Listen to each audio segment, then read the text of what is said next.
Alors on a un problème sur l'essai de la 190 MDR. Un ingé son a trafiqué notre mixette, mais l'a pas remise dans son état initial. Donc Pierre a pas de son et le mien est presque inaudible. Et la bonne nouvelle, c'est qu'on peut pas retourner bon chance. C'est vrai qu'il y avait ça. Du coup soit si tu peux exploiter un peu les micro-caméras, soit c'est dans le calcul, et tant pis on va bien voir. Je vais donc devoir trouver un compromis entre gain du micro de Sylvain et sous-titrage lors des interventions de Pierre. C'est presque la même situation que pour le G700 Brabus, donc largement rattrapable. Mazette, on va pouvoir sortir un truc. Je vais d'abord commencer la vidéo par ça. Oh non, attends, donne-moi le Ronin. Oh là là, t'avais la 190 Evo 2 en petit quand t'étais gamin, et maintenant t'as la vraie sous le nez. Oh putain, ça c'est beau ça. Et j'étais vraiment merdé parce que je la retrouvais vraiment pas. J'ai retrouvé que les moteurs de merde en fait. Du coup, on pourra comparer si la miniature était fidèle ou pas. Est-ce que tu aurais pensé un jour pouvoir la conduire? Bah en vrai non. Bah oui. Et même le petit logo. Ah bah le logo, bah c'est ce qui fait tout hein. Le logo il vaut 1000 €, donc ouais, j'espère bien qu'il y est, ouais.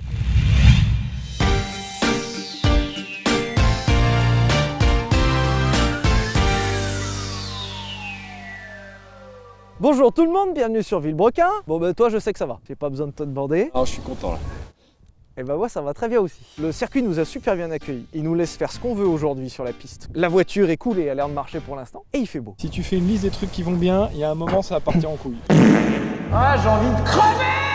Nous nous retrouvons aujourd'hui au circuit de l'Ouest parisien à Dreux. C'est très cool parce qu'on a vraiment la piste pour nous tout seuls aujourd'hui. Ils font des stages de drift, ils font des stages de pilotage, ils font même des track days, donc c'est très chouette. Et d'ailleurs, tu m'avais offert un stage de drift au tout début sur ce circuit. C'était vraiment crispé quand même. J'ai peur, c'est pas mes voitures, j'ai peur. Et avec mes voitures, j'ai encore plus peur parce que c'est mon argent. Et bah regarde aujourd'hui, c'est propulsion. Vous l'avez pas vu, il y a eu le... Aujourd'hui, nous avons sous les yeux une merveille. Alors, j'aurais jamais pensé un jour qu'on aurait pu en essayer une. Il s'agit d'une Mercedes 190 Evo 2. Okay, let it be known. I'm working hard when I ain't on the phone. This ain't a home, this ain't a phone. Grind never stopping, I'm keeping it cold. Unlocking the door with the holy key. You supposed to be this close to me, and hopefully you understand G.O.D. Maybe this cold and I'm talking like no degrees. This ain't a fluke. I seen it way before it ever happened. He gave me the view. I had to put in my time on the TV. It coming in soon. I couldn't leave it all up to a variant or an experience. You gotta get up and do what it do. So complicated, homie, it's you. Always gonna wait until you in the mood.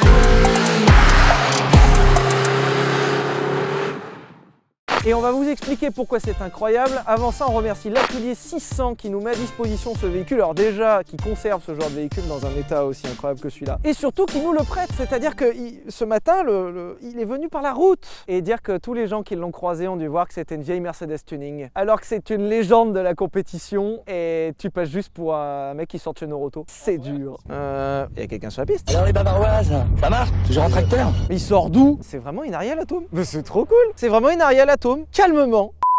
Ça sort le tripod, ouais. Alors n'hésitez pas à nous dire, on tente vraiment ce truc là de se poser devant la voiture pour parler. Bon, salut les loulous, c'est votre monteur du jour et ce que Pierre essaie de vous dire en dépit de cette bourrasque, excusez-moi, je suis breton, en France vous dites un ouragan, c'est qu'ils essayent différents types de cadrage pour rythmer et dynamiser un petit peu les essais, donc surtout n'hésitez pas à donner votre avis en commentaire, c'est vraiment pas pour forcer sur le référencement, vraiment ça nous aide, donc on attend vos avis. Bonne vidéo. On pense que c'est mieux, c'est peut-être pas mieux. Alors la voiture qu'on a sous les yeux est une Mercedes 190. Pour le coup, personne ne sait ce que ça veut dire 190. Mais aujourd'hui, cette voiture est beaucoup mieux connue sous le nom de classe C. En fait, aujourd'hui, la gamme s'est vachement rationalisée avec classe C, classe E, classe S, classe A, classe B, Classe V, classe G, SL, SLC, GLA, classe GLE, GLS, GLB. et aussi EQA et EQS. J'adore le cul moi personnellement, et vous?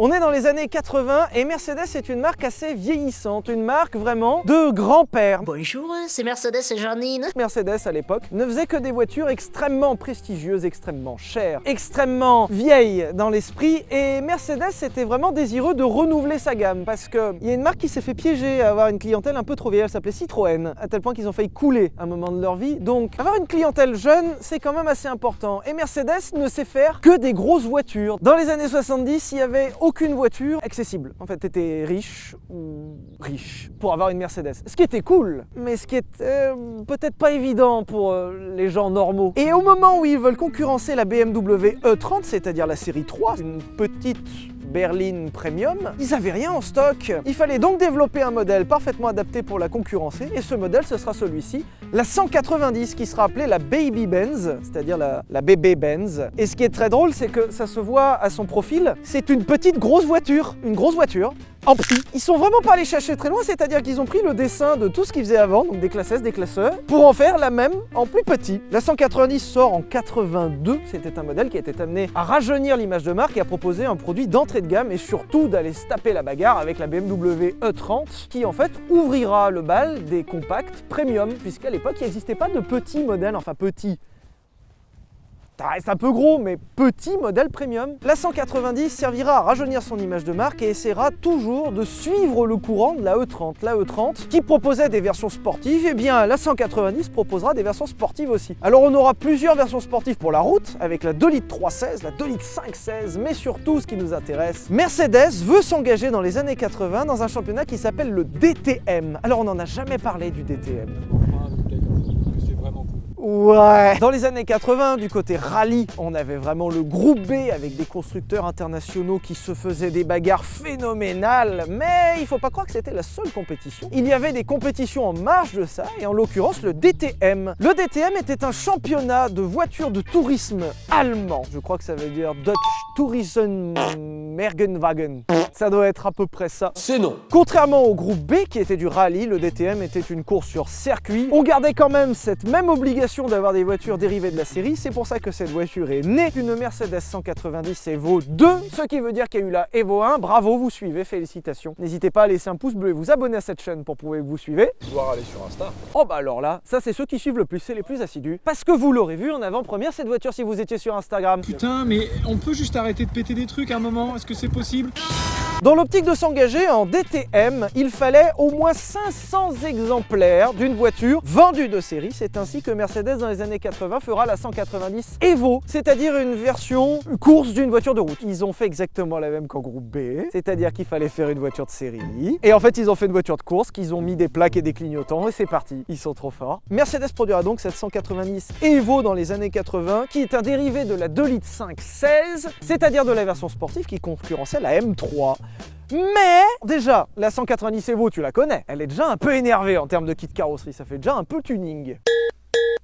Là, ça fait beaucoup tuning. Ça fait beaucoup tuning. Après, ce qui est cool, quand on regarde, du coup, en fait, c'est pas du tout tuning, c'est vraiment cool. Tous les trucs que vous voyez qui paraissent tuning ont un intérêt aérodynamique et genre, c'est travaillé, c'est fait pour la compétition en fait. Et dans l'année 90, Mercedes, qui voulait remettre à jour un peu son modèle de 190 Evo, décidera de péter une dernière pile pour la fin de vie de cette 190 avec cette Mercedes 190 Evo 2. Alors c'est vrai qu'elle a une gueule phénoménalement tuningesque. L'idée c'est vraiment pas de faire un truc tuning. L'idée de cette voiture c'est de détruire la gueule des autres en DTM. Et ça tombe bien, elle a gagné le championnat 2 fois celle-ci, donc c'était à jour quand même. Tout ce que vous voyez sur cette voiture a un intérêt en compétition. Par exemple le spoiler qui est à l'avant, alors qui est incroyable. Franchement. Ah bah c'est une lame. Hein. En termes de sécurité, de crash test, ça passerait plus de nos jours. Déjà, tu vois que c'est juste utile parce qu'il n'y a pas de finition, c'est-à-dire il n'y a pas de recouvrement de ça. Les écrous, ils sont à l'air libre. Cette lame à l'avant se règle, en fait, elle est dédoublée. Et c'est-à-dire qu'on peut régler cette lame à l'avant pour régler l'incidence de l'avant. Selon les circuits où tu étais, tu prenais ta petite clé, tu serrais ou tu desserrais, et ça réglait la lame à l'avant pour vraiment plaquer la voiture à l'avant ou pas. T'arrivais à avoir, du coup, parce qu'on va le voir avec le spoiler arrière, un vrai appui, même sur ces versions route. Ces écrous là à l'air libre, ça prouve que c'était de la compétition. Les mecs, on n'a pas le temps de mettre de la finition. Ça, c'est la compète, tu t'arrêtes au stand, il faut régler, c'est maintenant en fait. Et à l'arrière, c'est exactement pareil avec, alors, ça fait vraiment tuning.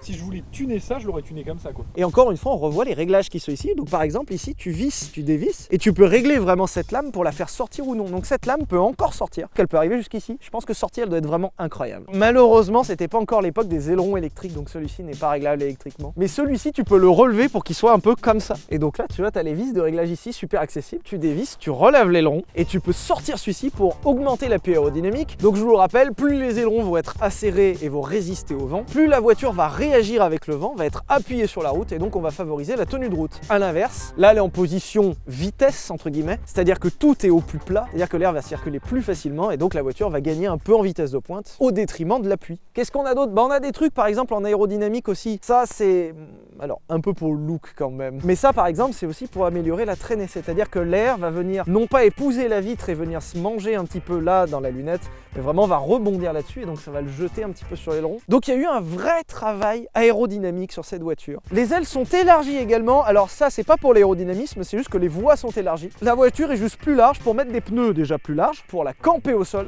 et surtout pour élargir les voies puisque cette voiture a des voies élargies par rapport à une version de série. En termes de tenue de route, c'est un petit peu énervé, surtout que ça c'est que le visible puisque ce qu'on ne voit pas, la voiture a des jantes en aluminium, ce qui était relativement rare à l'époque quand même pour gagner du poids. Mais surtout la voiture a un freinage renforcé avant-arrière, c'est-à-dire que ça pince franchement fort. Et surtout à l'arrière on a un différentiel autobloquant d'ultra compétition, on le verra tout à l'heure, ça mord, ça daronne. Alors à la base ça m'aurait beaucoup fait rire d'essayer de la faire drifter. Moi, en tant qu'associé à 50% de la société Villebrequin, ne vous autorise pas à faire n'importe quoi avec notre oseille. Je ne drifterai pas alors. Pour la prépa technique encore une fois, le châssis est renforcé, barre anti-roule est renforcée et surtout le truc incroyable. Alors Pierrot, viens à l'intérieur. C'est ça qui est incroyable. Je vous rappelle qu'on est en 1990, c'est-à-dire il y a 30 ans. Cette voiture dispose de suspension pilotée, c'est-à-dire qu'il y a vraiment un système électrique qui permet de durcir ou d'assouplir la suspension, ce qui est déjà fou. Et en plus, on peut gagner en garde au sol ou non. C'est-à-dire que la voiture lève. Il y a une position basse circuit qu'on mettra tout à l'heure. Basse circuit, par contre, elle est à ça du sol, c'est-à-dire qu'on est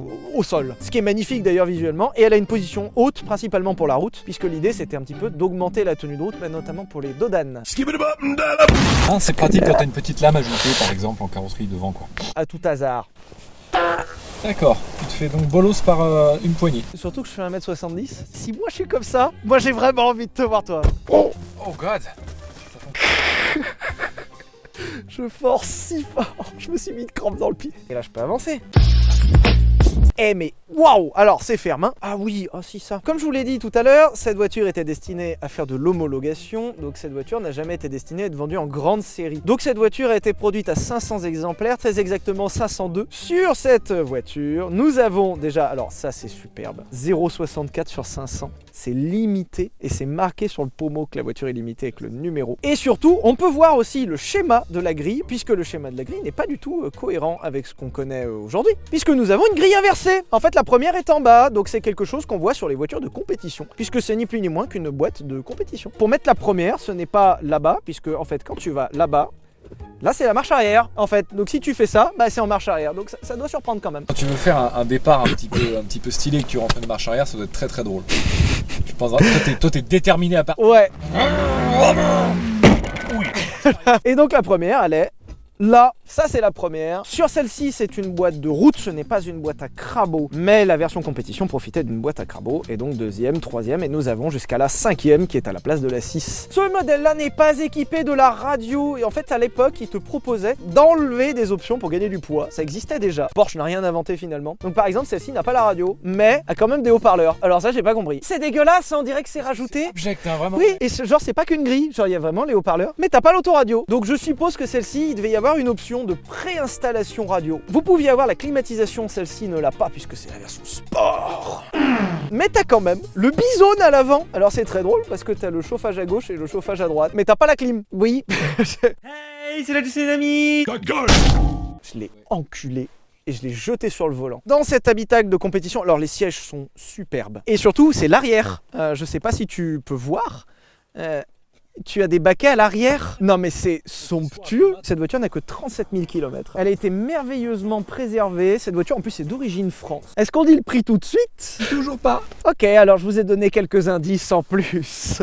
En dehors des sièges qui sont incroyables certes, et de la boîte de vitesse qui te donne un indice, ce qui est fou, c'est que c'est un intérieur de 190. On a même les boiseries encore dans les portes, quoi. Ouais, ils s'emmerdent pas vraiment. Ben non, on en a vu des voitures d'homologation. La 037, la Delta S4, on a vu la Stratos. Et systématiquement, c'était des voitures, c'était du bricolage. Oui, mais parce que là, il y avait quand même la voiture d'origine, la 190, quoi. Ils partaient pas de zéro, ils partaient d'une vraie base. En Gobet, beaucoup de constructeurs faisaient vraiment du bricolage, ils s'en battaient les couilles. Et là, Mercedes, fidèle à Mercedes, ils t'ont fait un truc. On te dit pas que c'est une voiture de compétition. Il y a vraiment tout au vent. Ouais, mais il n'y a pas la radio pour gagner du poids, t'inquiète. C'est typiquement Mercedes, hein, c'est-à-dire que Mercedes, alors ils étaient très raides à l'époque. Hein. Tu sais, le dessin c'était carré ou rien, c'est-à-dire les angles à 90 ou rien. La voiture est quand même très au point.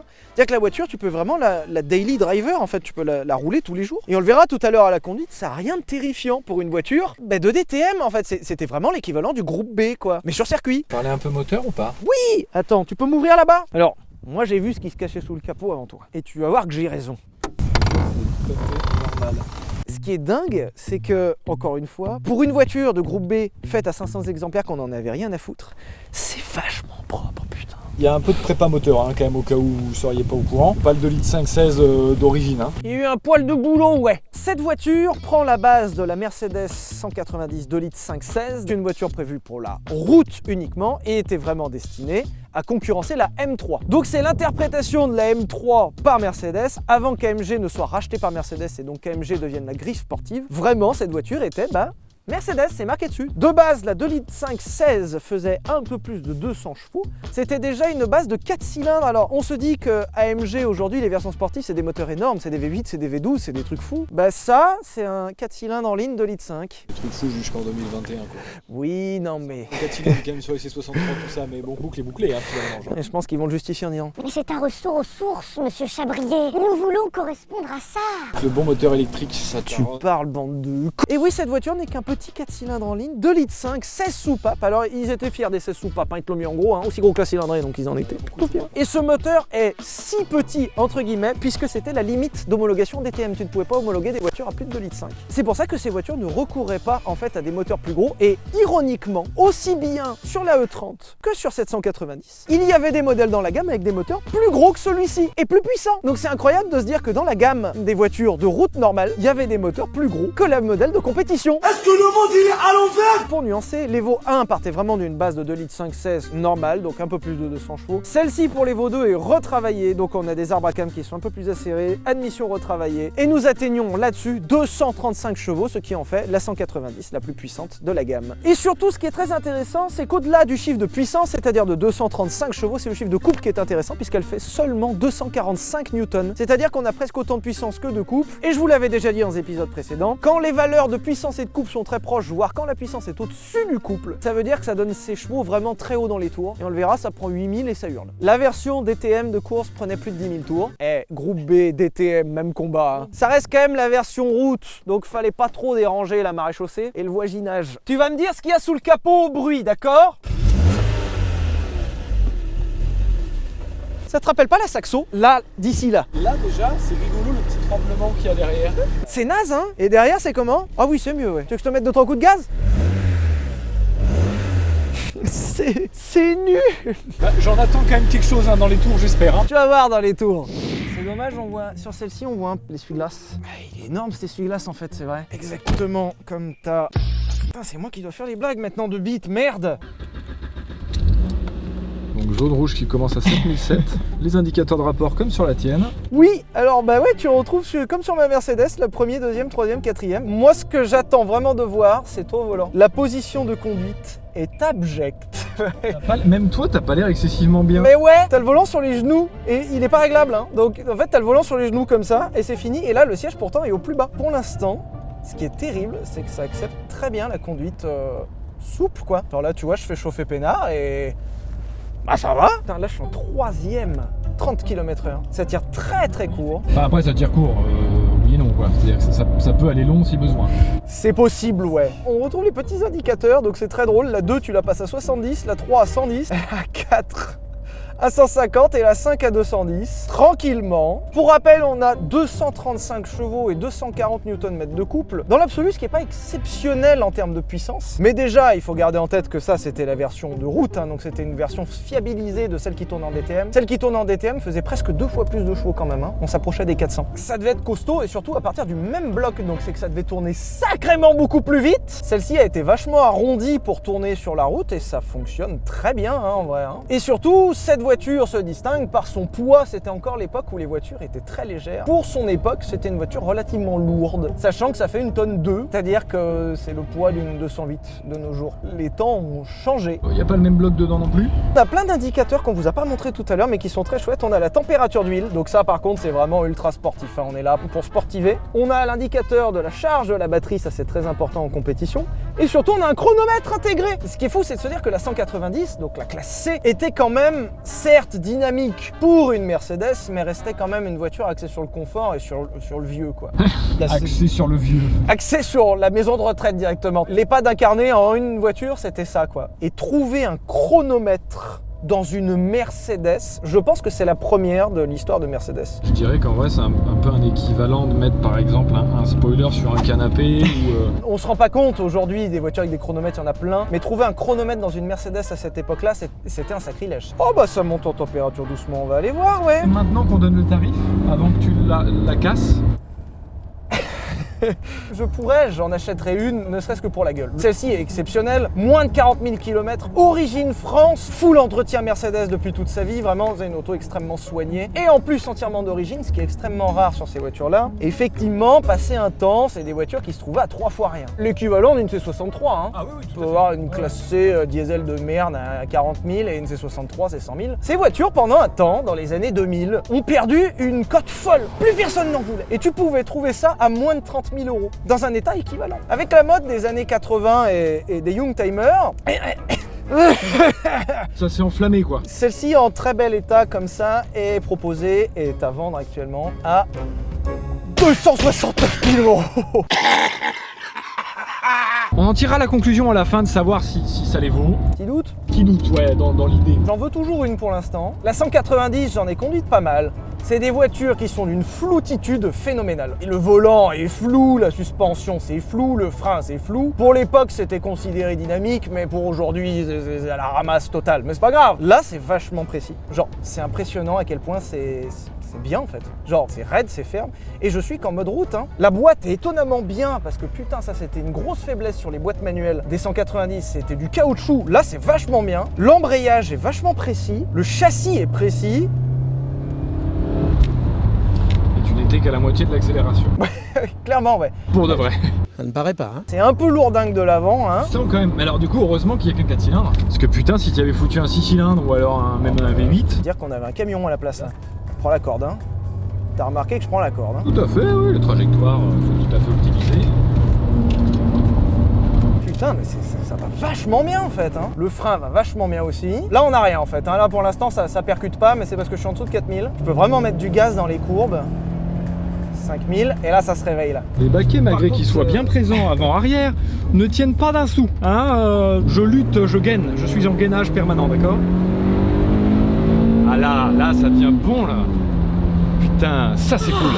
Ah, je commence à bien aimer là. Là je commence à me dire comment je vais faire pour trouver 250 briques. Alors ça tire vachement court, donc faut faire gaffe au rétrogradage parce que t'as tendance à vouloir rentrer les vitesses et tout de suite t'es en sur-régime. C'est vrai que ça bouge quand même un peu, hein. Franchement il y a un peu de mouvement de caisse, hein. Mais ça tient pourtant.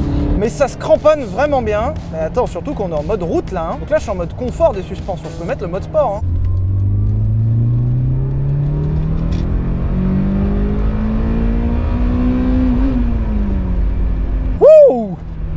Ça c'était un rupteur, hein. C'est un petit peu raisonnable en termes de puissance, mais en termes de poids aussi. Est-ce qu'on se passerait pas un petit mode sport? Je voudrais voir si ça aide vraiment au châssis. Je veux que ça aide les tours minutes. Waouh, c'est rageur quand même, hein. Et puis ce regain à partir de 4000, elle a envie d'aller voir. Et puis putain, ça tient vachement bien le parquet, merde. C'est fou, c'est surprenamment bien. Je suis impressionné. C'est un peu moins transcendant que ce qu'on a pu essayer en groupe B, genre la 037 qui était plus charmante, mais qui était aussi plus fugueuse. Elle était plus sport, plus course. Pour une voiture vraiment d'homologation, donc juste pour faire genre, c'est exceptionnellement au point. Je suis impressionné. On va demander si on peut mettre le mode circuit.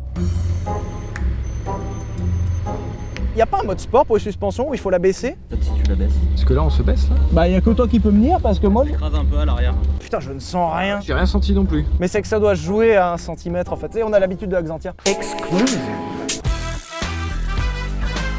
C'est des bons comme ça. Je me demandais ce que c'était ce bouton là. C'est le klaxon. Pardon?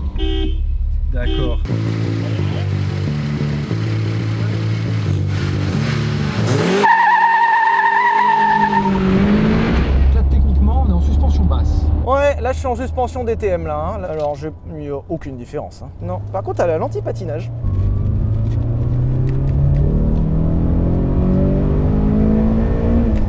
Ah, c'est cool, hein. Dans un bruit finalement très GTI. Ah bah si, quand même. Je me suis pris pour Jean-Mario là, l'espace d'une seconde. Mais l'anti-patinage s'est activé quand même. Il s'est activé, mais elle y va, hein. Ça se cramponne. Par contre, je pense que ça, quand ça se met à glisser, ça doit faire peur. Hein. Et puis je pense que c'est souvent difficilement rattrapable. C'est vachement au point, mais c'est vachement rationnel. Tu te dis que tu sois au quotidien avec ou en circuit avec, bah les deux marchent en fait et... Genre ça n'a rien à foutre sur la route et d'un coup ça se révèle quand c'est là. Ouais, ça passe côté chaud, ça passe côté licorne, une super caisse en fait. Alors que la 037, tu la sors sur la route, c'est une licorne. C'est vraiment, tu fais waouh. Ah, je vais laisser refroidir, je te laisse le volant. Bon, effectivement, Wow, le volant, wow. c'est... Ouais, ouais. Et puis, Alors, il faut que je prenne du coup beaucoup de recul pour pas avoir ce problème. Visuellement, ça se voit que t'es pas à l'aise. Je suis au max là, je peux pas faire mieux. Et ouais, et le volant n'est pas réglable, donc t'es baisé. Encore donner une bonne conduite bien souple, ça. Vous inquiétez pas, ça va être chouette. T'as vu, c'est vachement simple. C'est vrai. Pour un C'est envoyage renforcé ça. d'enfant. Ouais. Écoute, en vrai, j'aimerais bien avoir ça quand même. La position est nulle à chier, la position est mais je compliquée. suis bien en vrai. Ce qui est incroyable, c'est que t'as quand même de l'espace à la tête, mais ça joue à pas grand chose, hein. Ça joue à pas grand chose, mais ça va. J'aime bien ces volants Mercedes là. Ah bah le volant de bateau là, Quand même grand. la péniche. Oui. Ah si, c'est chouette quand même. C'est hyper souple en vrai. Je pensais pas du tout que ce serait autant. En fait, ils ont travaillé dessus. Il y a plein de voitures où ils ont pas travaillé dessus, c'était juste pour l'homologation. En fait, ils s'en branlaient. Et là, ils ont vraiment travaillé pour en faire un modèle cool. Un peu de jus en plus, j'étais pas contre. Ah bah dans les tours, tu verras, ça marchouille, hein. C'est flou, hein. C'est vachement plus précis que ce que je pensais, mais c'est quand même pas un scalpel, hein. Calmons-nous quoi. Bah c'est juste que ça prend beaucoup de roulis, mais c'est quand même vachement sérieux en termes de châssis, quoi. Je comprends pourquoi ils ont gagné le championnat avec ça, hein, parce que c'est une arme le bordel, hein. Ça prend quand même un roulis de dingue alors qu'on est censé être... En suspension sport, ouais. Et bah t'avais qu'à faire du DTM si tu voulais du suspension dure. Pauvre con. pauvre tout court. Oui, C'est pauvre. juste la raison, hein.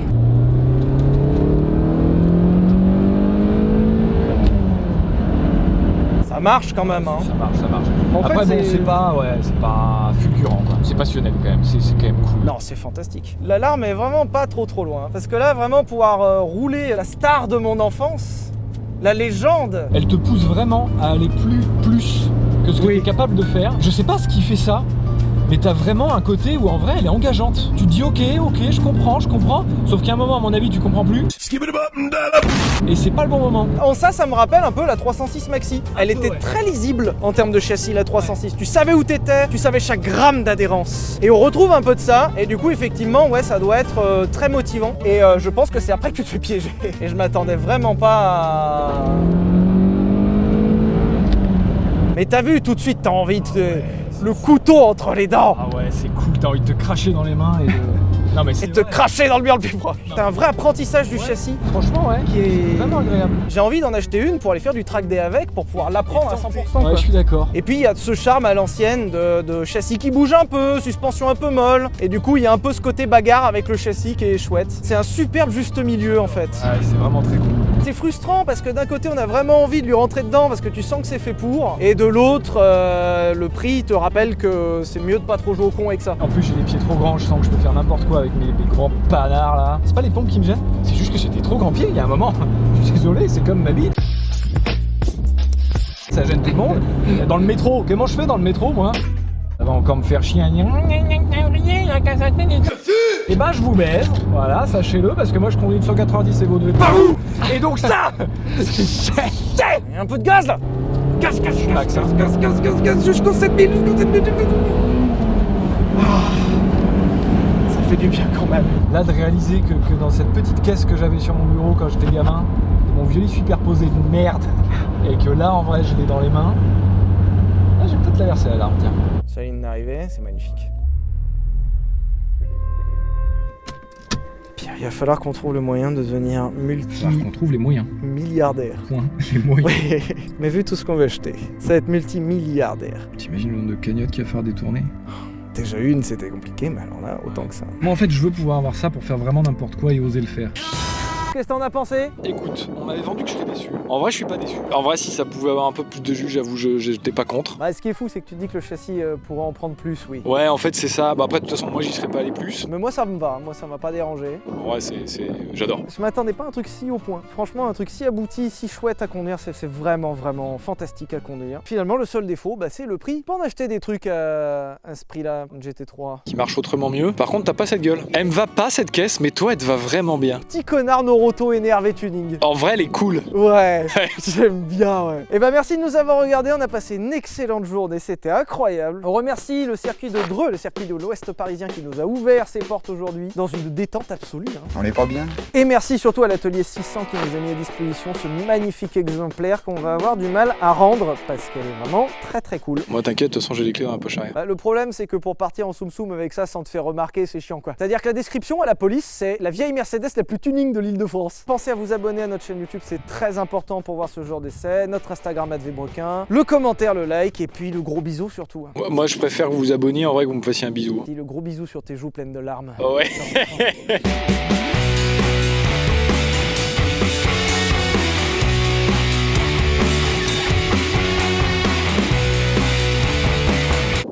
Vous voulez dire au revoir? Ça marche. T'es pas très poli toi le grand milieu là. Ferme bien ta gueule. Grand con va.